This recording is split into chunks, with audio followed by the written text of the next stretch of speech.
Right, Kelvin, over to you. we are recording. So everyone, this will be recorded. Thank you for reminding me, Melanie. What we do is we share the link on the WhatsApp group. Unfortunately, because of bandwidth, I can only keep that link up for about 2 weeks. So we do encourage you to download it and go through it, store it, share it, because after about 2 weeks, it does get deleted. So without further ado, let's get into it. So we're your hosts. My name is Kelvin Glenn. Those are my contact details.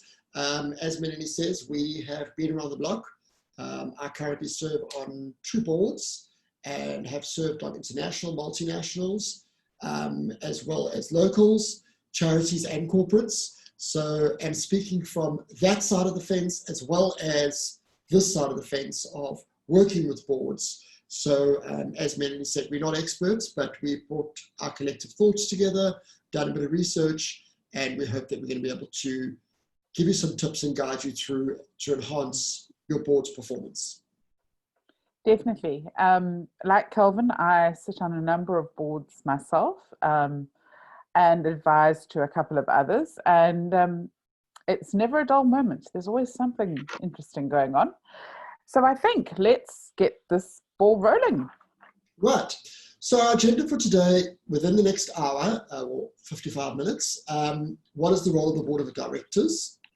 What qualities are we looking for in board members? How do you manage your boards? And I emphasize the you, because it's up to the charity to ensure you're getting the best out of your board. How do you bring new members on as board members? That's an ongoing challenge in our sector. What is board's role in fundraising and helping you? And then we want to try and finish so we've got enough time to have discussion.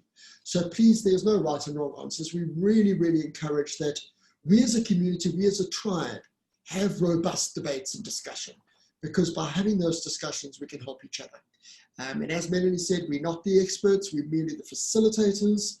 So please, we really want to get into some real good discussion towards the end of today's presentation.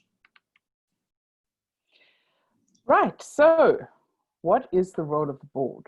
I think most importantly, the role of the board is actually to be a bit of a lodestar, a bit of a guide and a mentor to the organization as it implements its programs.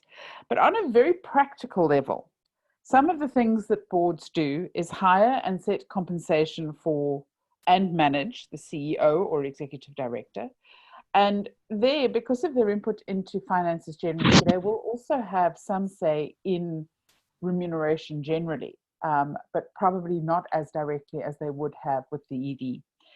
And they're responsible for advancing the mission. I mean, this is really critical. And I don't know if anyone has watched Simon Sinek's Why video and has done a Why workshop, but I really advise that you take your boards through that process. I've done it with a mixed group of board members and staff, and it's quite amazing what comes out, because it really gives you an opportunity to dig down and kind of figure out why you're here. Because if someone is there for a reason that is not the reason that everybody else is there, then you have a fit problem. And the quicker you can figure that out and kind of either gently rearrange their thinking or gently show them the door, whichever one it might have to be, the better it is for the organization. As you know, board composition will be your main sort of board, your composite body, but there are also committees that you need to work on, things like fundraising, HR, you might have an ethics or legal committee, depending on the kind of work that you're doing. And it's really encouraged that board members sit on at least one of those subcommittees. It brings them closer to the organization. It engages them with the content of the decisions that have to be made, and is really vital to an engaged and, I want to say, a close board, a board that is really part of proceedings. And here we come to the thorny one. And I sort of stuck it down under point 4, but really for me, it's point 1. Fundraising is a duty of every board member. And in South Africa, it's very seldom that you find a board member who is willing to raise funds.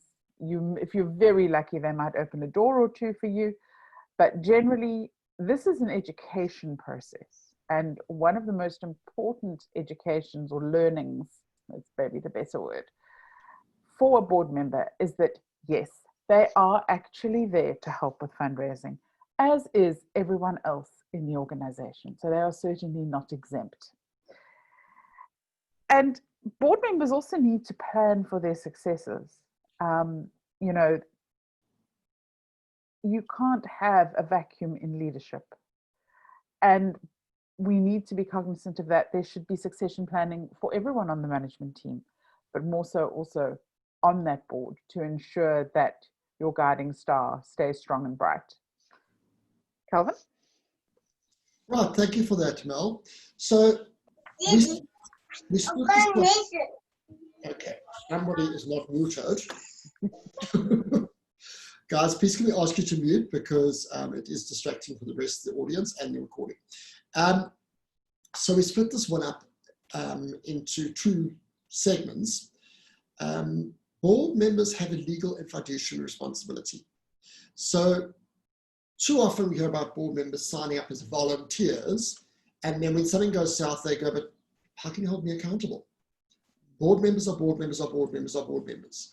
It's no different to a corporate. In fact, it's more important than a corporate to be a board member in a non-profit organization or a public benefit organization. So also make sure your board members clearly understand their role and the difference between a non-executive director or a volunteer or trustee. So board members need to know upfront what is their fiduciary duties. And you need to take them through that.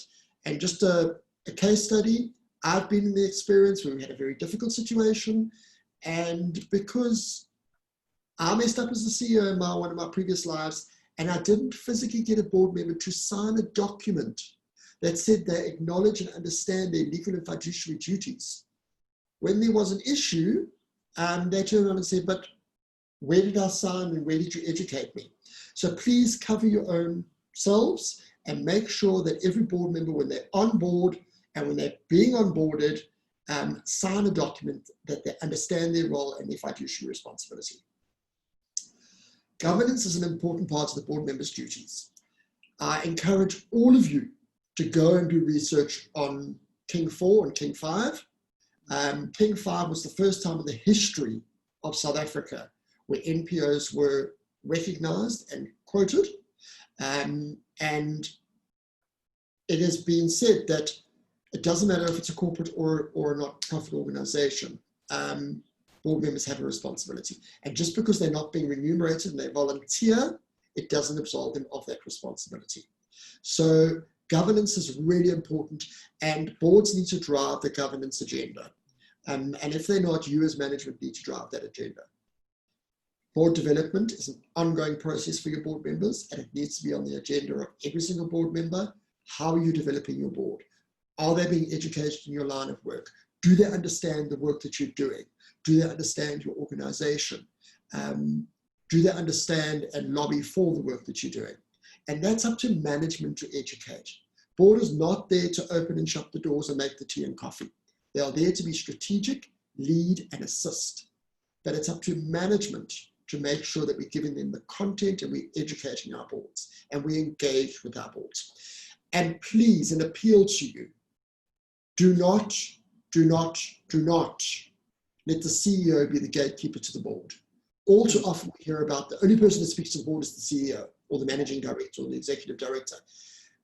Management and the management team should have a relationship with the board and board members.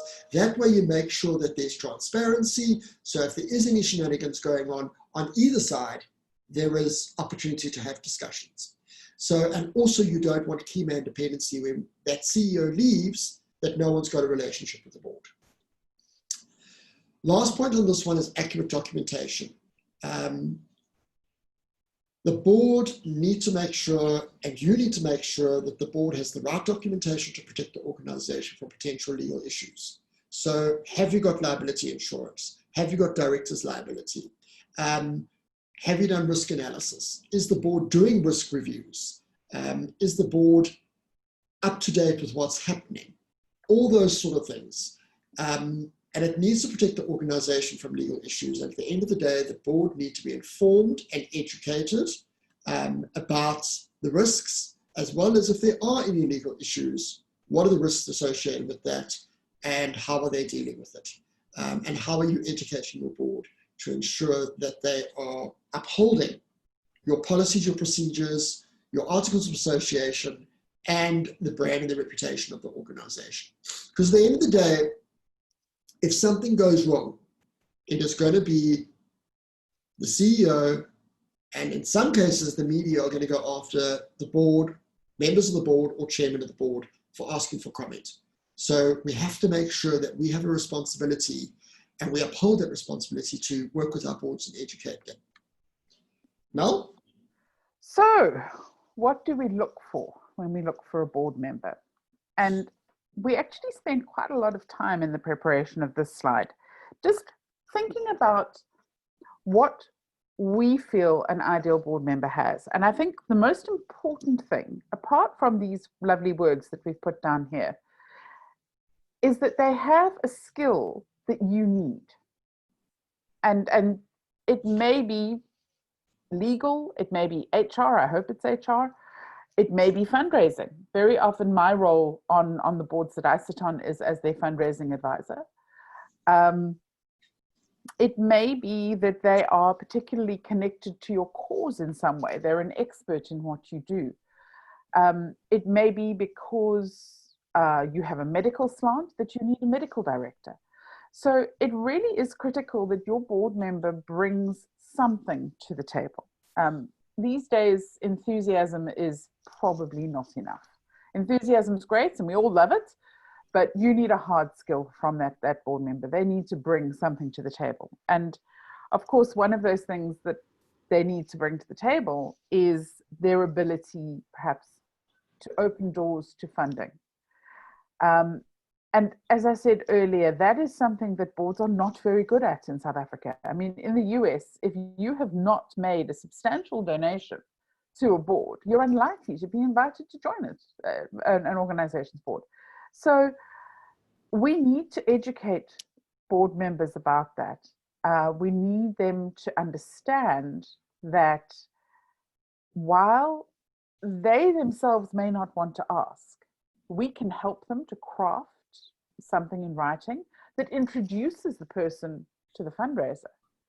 And that warm door opening, I believe in this, and I would encourage you to believe in it as well, can be enormously valuable when it comes to finding new donors, particularly.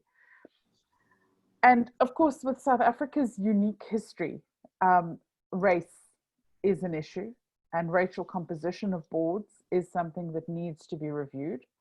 While our first priority is always appropriate skills, we do need to look at the racial composition of our boards and ensure that we are representative of the country's demographics, of our beneficiary base, and really make sure that we are embracing transformation as part of our daily processes. It's also quite critical to, if you can, include stakeholders on your board. This is sometimes challenging because, particularly for children's causes, for example, but you can include a parent or a caregiver. Animal charities, that gets a little more challenging. We always used to joke, I worked with Sankob for a while, and we used to joke that penguins were perfect because they were black and white, you know, so they were very racially fair. And, but of course, can't speak. Terrible. So making sure that you have beneficiary representation or someone with a really deep and fundamental understanding of your beneficiary base is really critical to a successful board, because we need to show now more than ever that we are cognizant of our beneficiaries. For too long, nonprofits have imposed their solutions on communities. And that's not the way to do it, because your solution may not be what is needed in that community. So to have a community voice or a beneficiary voice on your board is really, really vital.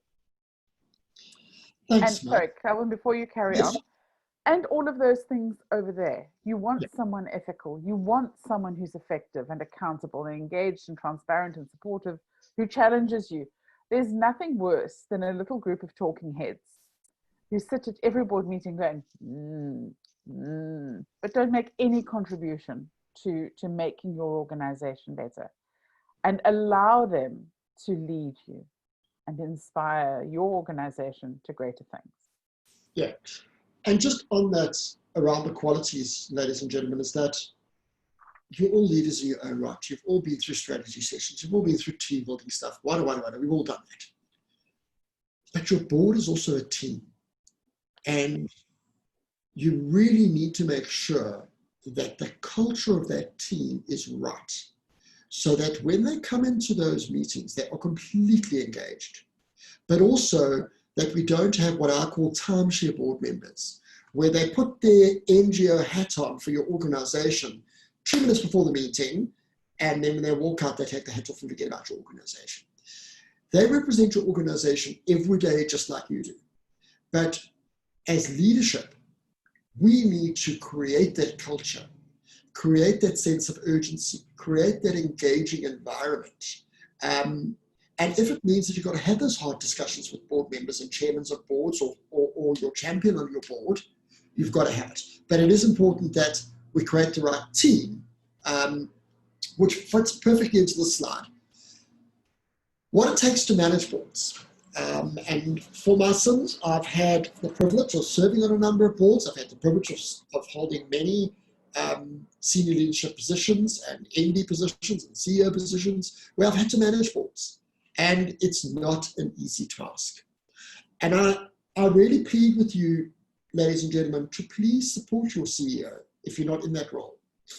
Because the role of the CEO to manage that board is not an easy one. It's also not a tangible one.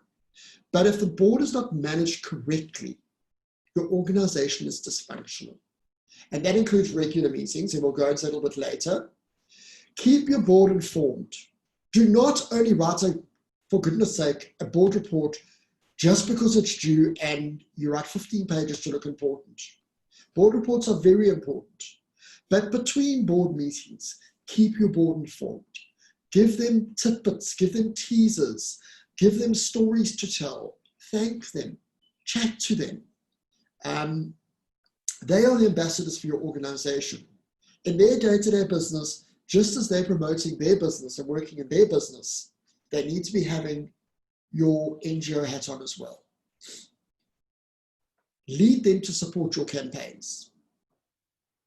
Lead them to support your campaigns. If you are launching a campaign, include your board member. Keep them informed of when the launch is going to happen before the launch happens. And the minute that campaign is launched, they need to be one of the first handful of people to support it, to promote it, to endorse it, and to move it forward. Expectations. You need to be very clear, what do you want from your board? Just as when you employ a team or you have a team you have to manage on performance, your board is the same. But unless you set the expectation, you can't expect them to perform, which leads into board performance. And as Mel has been bleating on about, include fundraising. What is expected? Do I just need to come to 4 meetings a year, have a cup of tea and a piece of cake, look good, say 3 words, and I've done my job? No. You need to be very clear. What do you expect from your board? And how do you performance manage that board? Donor stewardship. How do they embrace your current donors, grow your donor pipeline, talk to donors? There is nothing more powerful than a board member, not always the chairman, but a board member picking up the phone to a donor and saying, thank you so much. How are you? As a board member, I just want to thank you. It doesn't let you off the hook in you doing the thank yous, but it just gives that extra bit of meat when you're talking to your donors. They need to endorse your programs and endorse your organization. And lastly, you need to challenge them and hold them accountable. And that's not a negative point. Challenging them and holding them accountable is about making sure that they're engaged, that you're holding them accountable in a positive environment, and that you're constantly having that debate of how can we do this better as a team. So please make sure that you as a leadership team are taking collective responsibility to support your CEO, but collectively are managing your board so that, as the photograph in the background shows, you can get up that hill as a herd of elephants together to get to the food on the other side. Mel? Yeah, bringing on a new board member. Now, this is quite a thorny one. Normally, when somebody steps down from a board, we all kind of go, ooh, now we've got to find somebody else. Who are we going to find? Does somebody know anybody? And there are a couple of ways to do that, but the most transparent way I find is to actually advertise. NGO Pulse or somewhere like that specifically has an NPO focus is an ideal place to advertise, particularly if you are looking for a board member with the kind of skills that you would find in the NPO sector. And the next point I cannot emphasize enough, please ensure that the necessary criminal checks are done. I know that there's a cost involved, but really in the long run, it just saves a whole lot of heartache. And in fact, on that topic, I would go so far as to say, please make sure that you have done criminal checks on your staff as well. You know, if you're expecting boards to behave a certain way and have a certain set of ethics or skills or whatever the case might be, you should expect the same of your staff. And I think that it is important that we are shown to be following those due diligence tasks and not just ticking boxes. A performance contract. Now, this is something that most nonprofits don't do. And I really would emphasize and encourage everyone to initiate a performance contract system with your board members. Get your chairman on board, and from there, educate the rest of the team so that they understand that it is not punitive. It's not the same as your performance contract at work, but what it does is it holds the board accountable. As Kelvin said, very easily, a board member can wiggle their way out when there's a problem by just saying, you know, you didn't tell me about that. You didn't tell me I had to do that. So if you don't have one, ask around. There are a number of organizations that have started to do it. It's easy enough to amend a regular employment contract or performance contract to fit the situation. And I really, really recommend that you do that. And then make sure that as part of the onboarding process, you have an induction pack. What are the roles and responsibilities? What would each person, if you are appointed treasurer or you're appointed as chairman, what is expected of you? How often do you meet? What other meetings or gatherings might the board member be expected to join? Talk about fundraising, she says, banging the drum. Talk about how meetings are structured and how to interact with staff, because while you don't want your CEO or ED to be a gatekeeper, you also don't want your staff running off to the board every 5 minutes to ask them inane questions. And you will always find the little petal that will do that. But make sure that there's an open, respectful channel through which to communicate. Board induction visits are fantastic. I mean, if I could take every donor or prospective donor into one of the projects that I work with, I know that we would be swimming in money. Because once you see the work that's been done and the change that you're bringing about, there's just no arguing with it. And the same applies to board members. They may have a working knowledge of what you do.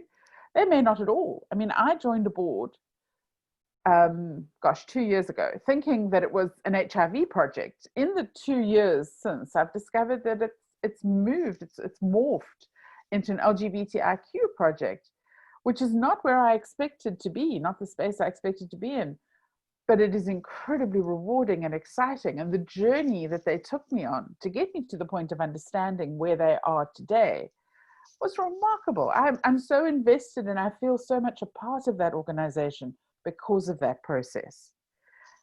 And as an add-on to that, encourage board members to become part of the life of your NPO.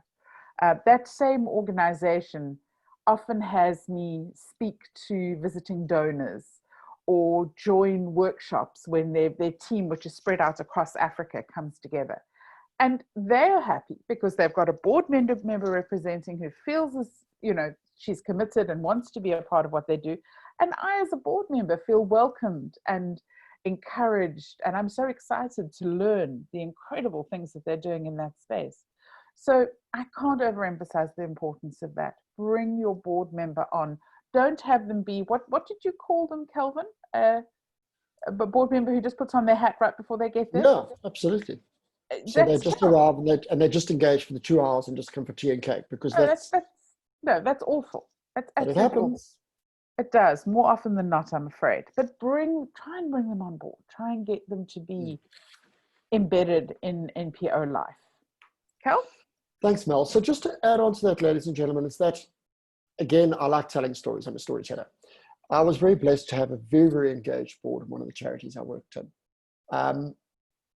And I could, at the drop of the hat, ask any single one of my 8 board members to talk at a function, to welcome a guest, to welcome a donor, because they could give personal testimony. They could talk from the heart.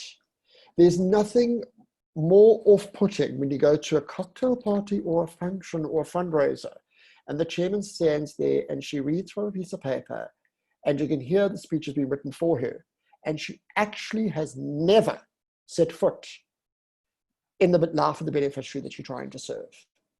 So it's imperative that your board members can speak with conviction, that they can speak from the heart and say, when I went into the project and saw the level of abuse of neglected animals, or I engaged with an elderly person or their child, or I planted that tree, I planted it, so I've made a difference and I can feel that difference, then you've got it right.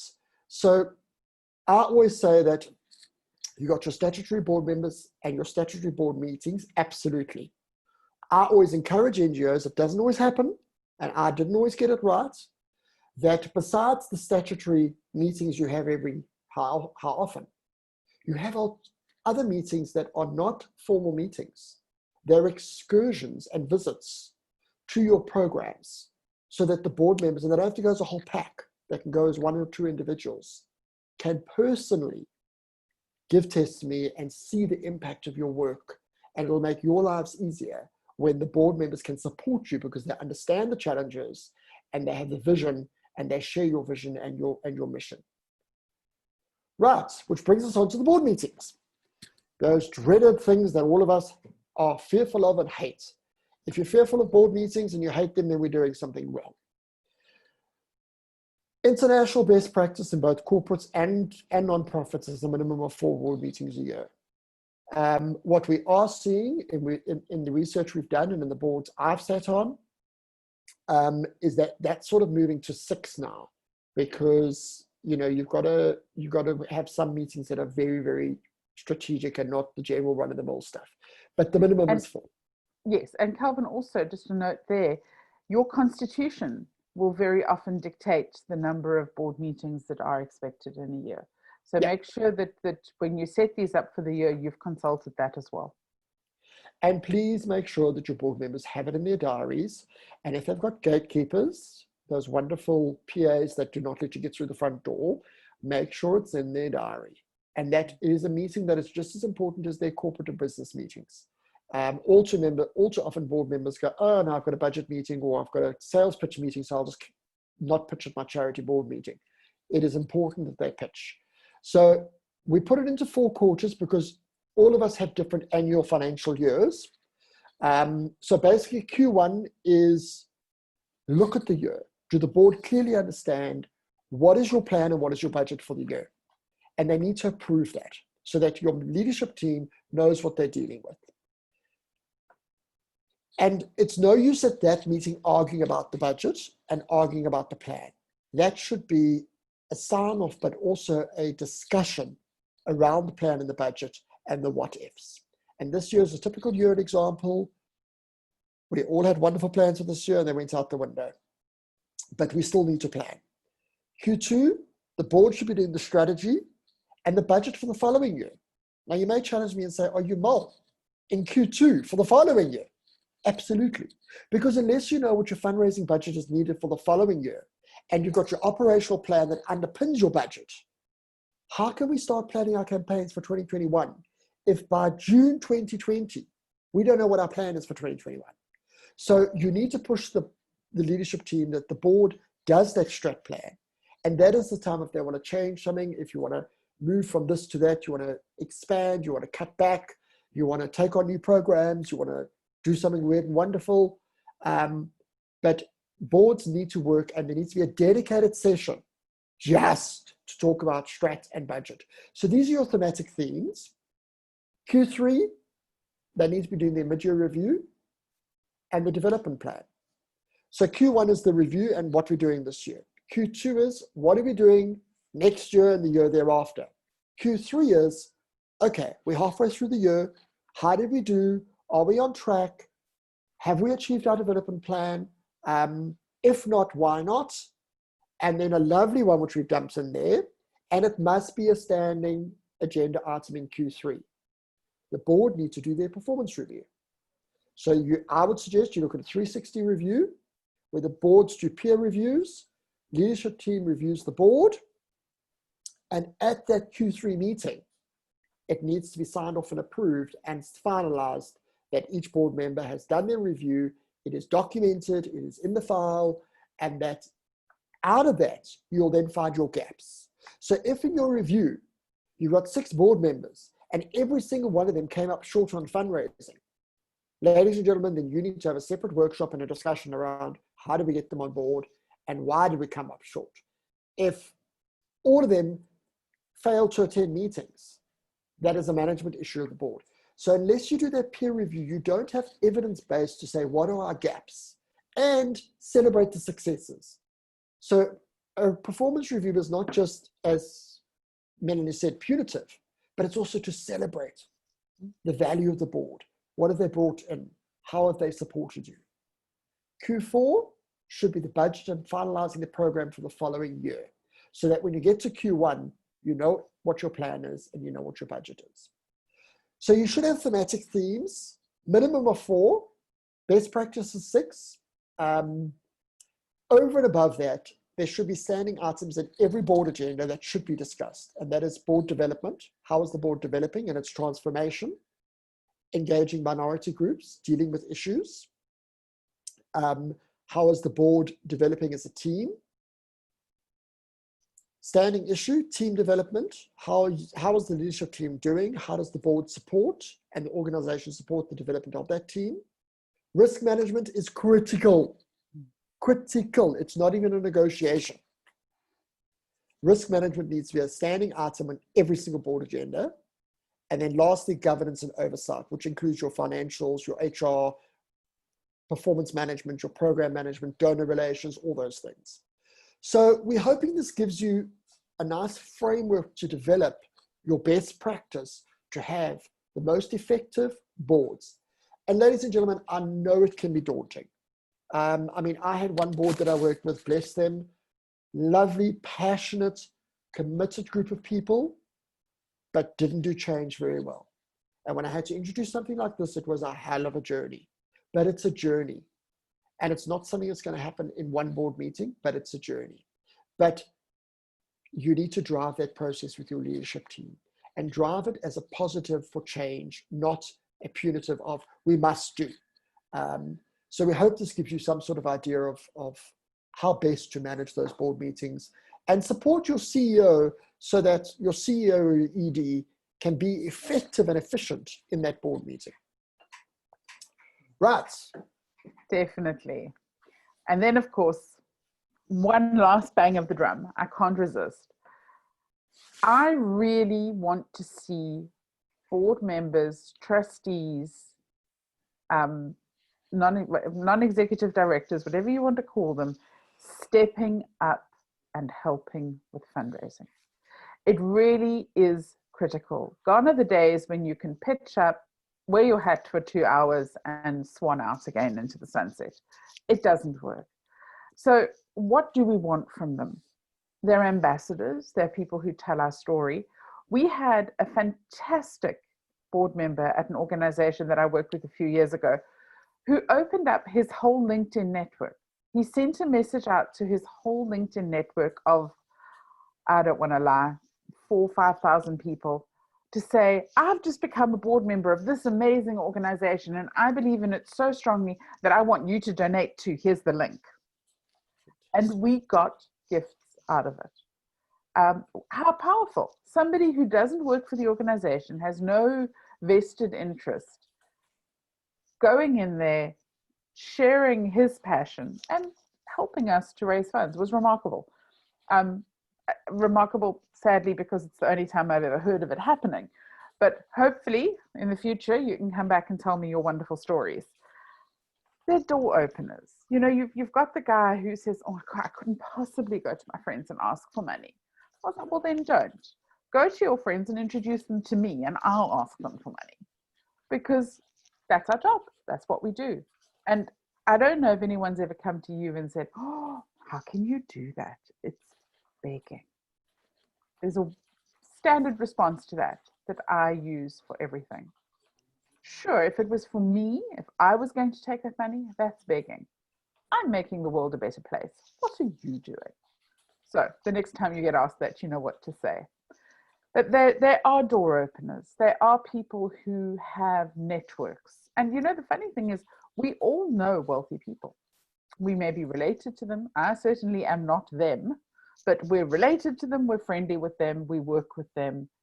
And when we say wealthy, wealth is relative. Anyone has the capacity to give. One of my heroes in fundraising is a guy called Alan Clayton. You may not have heard of him. He's a very interesting Scot who is a brilliant fundraiser. I think we've used some of his material in previous sessions. Incredible guy. He always says that giving is the very definition of self-esteem. Because when you have nothing to give, you have no self-esteem. So think about it from that perspective.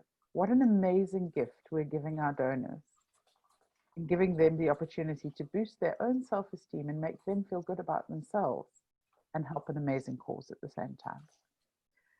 They can also be a great interface with donors. And we've said high-level donors, but actually any donor wants to be thanked. They want to be told how special they are. And we have amazing stories. I have worked with an international organization, this little old lady who lived all alone, and she kept asking the fundraisers to come and fetch the money that she was saving from her weekly grocery bill to give to this organization. And they really encouraged her to start a debit order or, you know, do a bank transfer. And she said, but then nobody would come and visit me. So it's really important to think about each donor and what you bring to them as well as what they bring to you. So I'm going to get off my hobby horse now, but just know fundraising is important. So just before we go into discussion, ladies and gentlemen, just on that one as well, if your board can open their network, and as Melanie said, is that if they are truly engaged in your organization, they're a good salesperson for your organization, and they're a good fundraiser for your organization. And they're not all going to do this.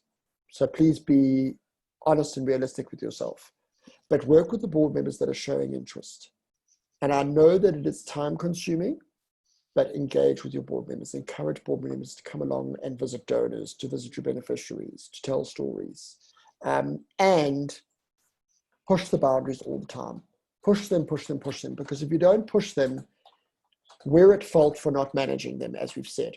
So it is our responsibility to manage them. And if any of you turn around and say, but the board's not doing, I'm going to turn around and say, well, what have you done about it? Because it is our responsibility as the leadership team, we the best placed people as the employees of the organization to help the board understand. So we've worked through stuff. And as we said earlier, when we started today, we really want to have discussion. So I'm going to open it up and ask you to Yeah, so let's have a Oh, discussion. can I make a Question. suggestion? There are some Yes. questions that have come through the Cool. chat. So maybe let's work through those first. And as we go, Okay. I'm sure people will have other ones. So the first one comes from, now I'm not sure if you're a Karen or a Karen. Please, my apologies if you are some other pronunciation that I don't know. The question is, how do you leverage off friend raising? Boards don't even understand what this means. Sure. That's a good question. Thank you for that question. So as Melanie gave an example, and that's a lovely example, if your board members can all put on their LinkedIn profile that they are board members, they can make announcements, they can tell their family and friends. And your board members, from a fundraising perspective, whenever you're doing an event, should be the first ones to bring their family and friends along, and get them signed up for you. So board members, things like dinners, birthday parties, golf days, whatever, the board members should be the first ones saying, it's my birthday, I'm not going to ask for presents, I'm going to ask for donations for the charity that I support and serve on the board of. And a typical example, a lovely example linked into volunteerism, if you take an organization like CHOC, which does a lot of fundraising for the Cancer Association and the like, those ladies and gentlemen are really passionate, but it's also because cancer's touched each one of them personally. And the board members there are really, really engaged.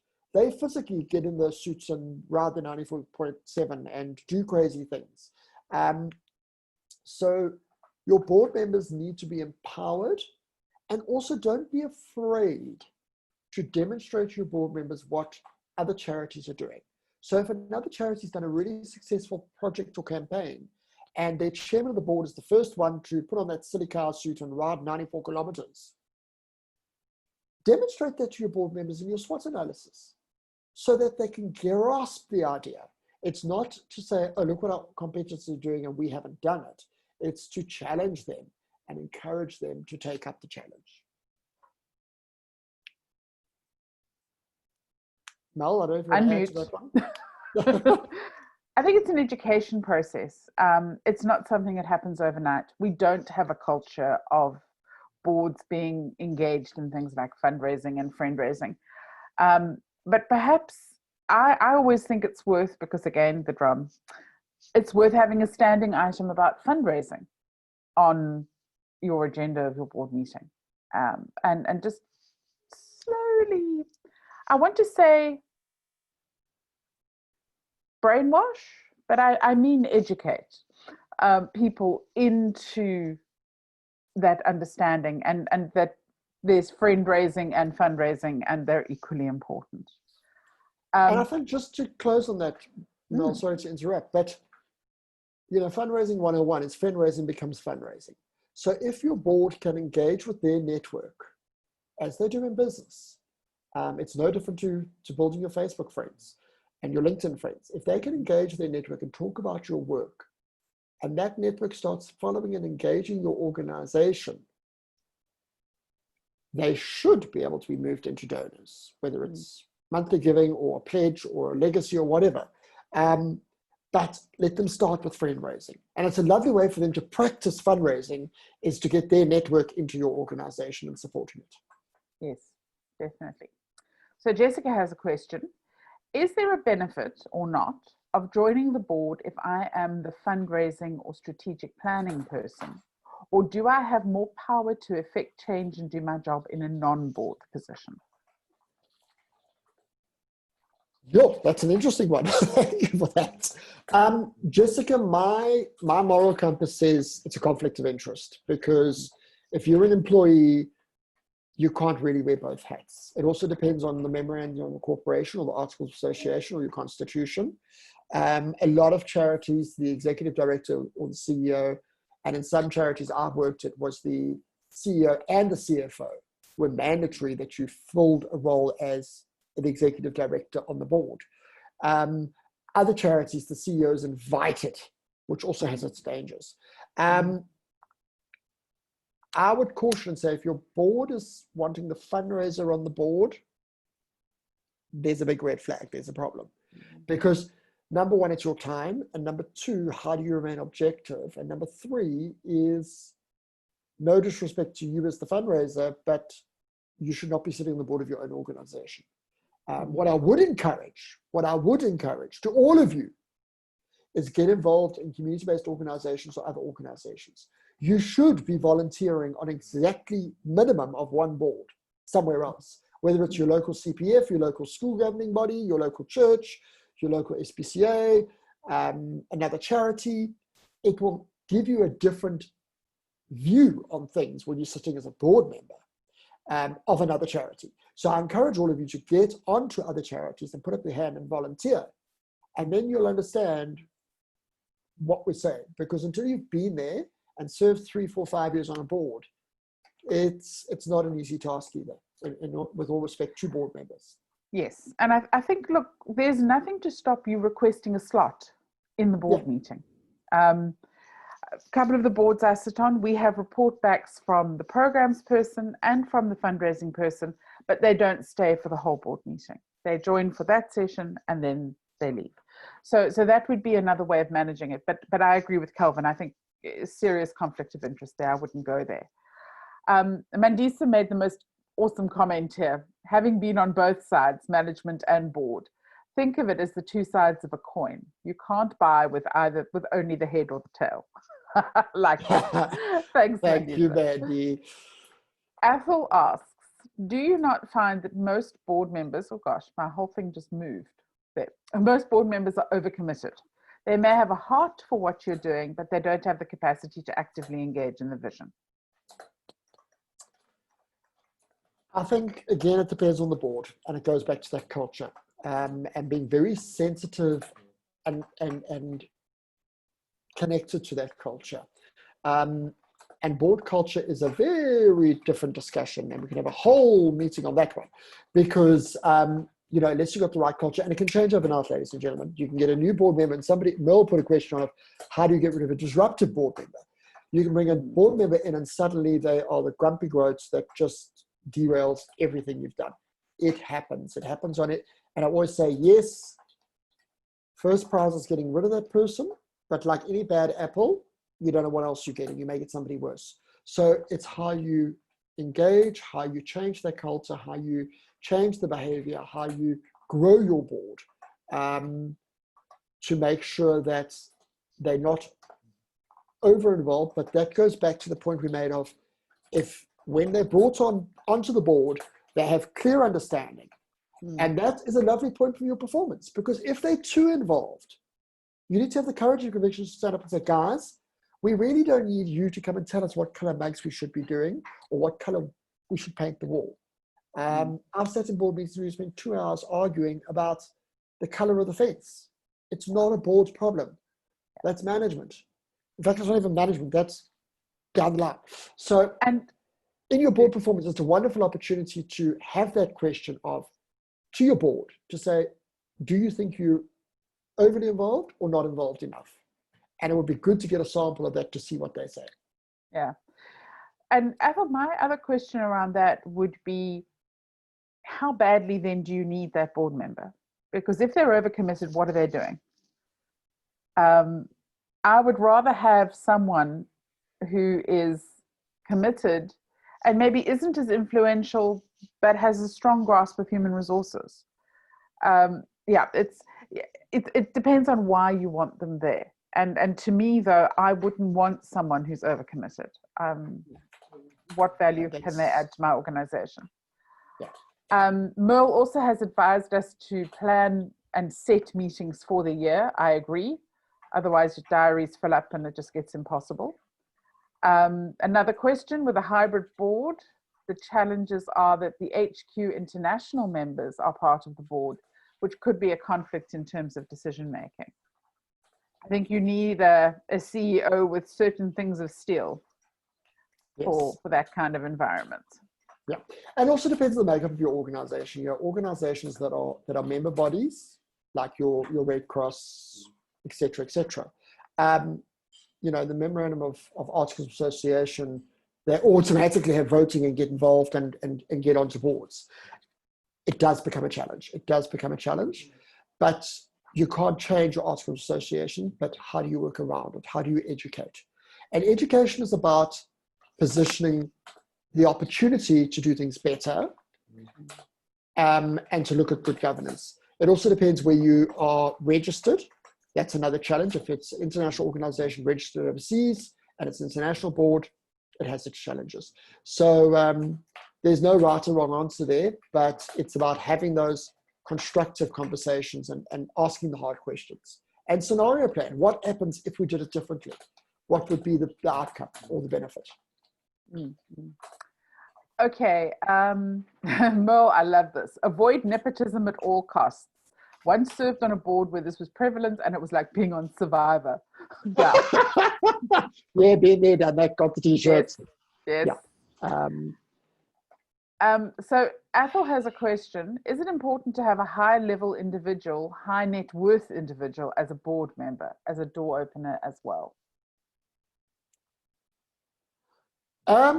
Depends on the culture of the organization. I've seen very successful models where those high net worth individuals have not been board members. They've been friends of the organization and actually served it better. Patrons, yeah. Patrons, ambassadors. Not everyone. Look, sitting in a board is not for everyone's cup of tea. Not everyone wants to sit through 17 pages of finances and listening about the birds and the bees and the pickles and the cups of tea. Some people are best positions, if they want to help, to be a patron or an ambassador, to open doors, to leverage. Other people are best positions to scrutinize those financials and challenge you. So when you're bringing somebody on board, I would say have that fireside chat with them, let them have a chat to the board, and put options on the table. And also, if somebody is a high net worth individual that is great at opening doors, are you doing them a disservice by expecting them to sit in board meetings 4 times a year where they're actually disengaged and they're interested? Rather, engage them as an ambassador or a patron and acknowledge that and recognize that, because they're better served to open doors for you. So it depends on the individual, what they want, because let's be honest, you're volunteering and board members are great people and but it is a two-way road. They're not doing it for nothing. They're doing it to heighten their profile. They're doing it to look good. They're doing it to give back. They're doing it for social conscious. They're doing it for their business. They're doing it because of a number of reasons. But you need to have that conversation when you bring them on of, okay, why? Why do you feel you're best positioned to help this organization? What do you see your role as? And also, I mean, I've seen and personally experienced horrific stories. Board member resigns, gives a pathetic 1-month notice, which is unacceptable. And within 2 weeks, we've got a new board member. No, if you've got a new board member and in 2 weeks, you're doing something wrong, you've got to take time to engage with that person and make sure that they are best fitted for your organization. And sometimes being on the board is not the best fit. Other times you've got board members that shouldn't be there and you need to move them out to do something else. So it's about profiling every single board member and say, are they best positioned to help this organization? Are they adding value? And also, have they passed their sell-by dates? That also happens on boards. I've seen boards where board members have been on the board for 30 years. They're now in their 80s. Sorry, ladies and gentlemen, they've passed their sell-by dates. They can become a patron. They can go and do legacy giving, but they should not be serving on the board. So it's about profiling, and it's about constantly being conscious of, is this group of people the best group of people to help drive this organization forward? And having that conversation at every single board meeting. Sure. But also, Athol, I think we don't all have access to high net worth individuals. And the obvious ones are normally overcommitted because they're the obvious ones. So I think for me, the short answer would be no. It would be great to have one, but it's not necessary. And as I say, everybody knows rich people, just because you aren't rich yourself. So, and Mel, I'm going to disagree with you on that one, because I think it's also about numbers. You know, it's economies of scale. If you can get 3,000 people on your LinkedIn profile to each sign up for a 50 Rand a month debit order. Exactly. Hell, you've done really, really well. And that's value, that's worth more than one individual giving you a fat check that might not come next year. So please don't push the high net worth individual too much, but push the fundraising as a whole. And for your board members to get their networks and their networks to give to you. Yes. Okay, so I'm conscious of time because we do. Well, I've got the one more question, and it's a Yes. very, very thorny one. It's coming in anonymously. Ooh. Because it's very thorny. I've been asked, how do you manage the need for level 1 EBBEE in the board versus capacity and ability? Okay, you asked the question, you can answer it. Damn, I was hoping because I asked the question I wouldn't need to. I'll say something, you know I will, but yeah, take a stab at it. It's a very challenging thing. And I think what we underestimate is the huge range of people out there who have the skill and the ability, who are just maybe not in our circles. And I think that's the great tragedy, because very often these conversations become difficult and it's about, oh, we can't find someone. Well, nonsense. There's thousands of people. The question is finding them and being introduced to them and knowing the right person for the job. And Lisa's going to love me for this one. I think it's also important that you groom. So groom from your volunteer base, groom from your donor base. I've seen phenomenal donors that have opened doors for like-minded individuals to come onto boards in their network, in their space. I'm not saying bring donors on board, that's another whole debate. But don't be afraid to constantly fill that pipeline. So in the perfect world, and this happens a lot overseas, not in South Africa, you don't just come onto a board. You know, you first become a volunteer, you then become a donor, you then a board member in waiting, you then got to go through 101 hoops, and then if you're lucky, you're invited, and it's a very prestigious thing. Here it's, we need to find a person, we need to fill a number, we need to have the right diversity, let's just bring somebody on. Then you're doing the organizational discussions. But it's a very good question, because it is important that you have that diversity, and you also look at your minority groups. So are you completely serving the community? So minority groups, beneficiary groups, is your board representative of your beneficiaries? Is your board representative of youth development? You know, so is your average board member 75, but you're working with children? How do you transform? How do you make sure you got a nice balance between individuals, and that they're not just all corporates or all accountants or all lawyers or all medical people? Again, I would suggest do a SWOT analysis of your board. Do an analysis of the performance of your board. And that comes into that performance management, because once you've done individual performance and skills audits, you can say, okay, as a collective, we are missing this gap as far as skills, but we also need to be aware that we are very lily white and pale male. How do we address that? And then you can go on a journey to address that. So, and I've been there where donors have turned around and said, but you've only got white males on your board. How can we support your charity? It happens. Or they go, oh, this person's on your board, great name. But if they're not adding value, what's the point? So ladies and gentlemen, it's about so I think the one thing out of today is constant conversation, being top of mind about the role of your board, and support your board to support you and you to support your board. And how do you as a management team also ensure that discussion around board is on your management team's agenda at your management meetings as well. And with that, we're running over time, Mel, so we're going to go to close. Yes. I have one more private comment just around board members who leave everything to the MD. Very dangerous, very difficult to fix. But I think that the conversations that we are able to have are far more open than they've ever been. Yeah. And my advice would be bring that out into the open as quickly as possible, approach a board member, get that fixed.